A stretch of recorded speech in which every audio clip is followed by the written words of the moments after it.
من کوروش و پادشاه جهان، به شاهی من شادمان مردمان. به بابل در آمد سپاهی ز من، رها کردم این سرزمین راز مرگ.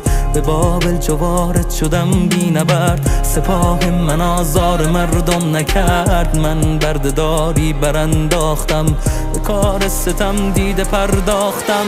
کسی را نباشد به کس برتری، برابر بود مسکر و لشکری. پرستش به فرمانم آزاد شد، معابد دگر بار آباد شد. به دستور من صلح شد برقرار، که بیزار بودم من از کارزار. میان دو دریا در این سرزمین، خراجم دهد شاه و چادر نشین.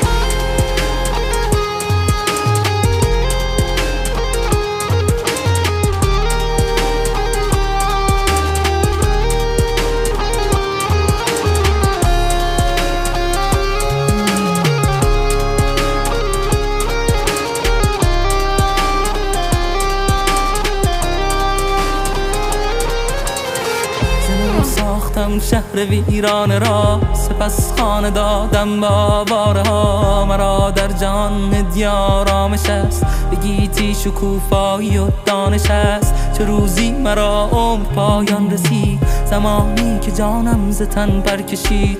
نه تابوت باید مرا بر بدن، نه با مومیایی کنیدم کفن. در بند این پیکرم بعد از این، شود جزی از خاک ایران زمین. بند این پیکرم بعد از این، شود جزی از خاک ایران زمین.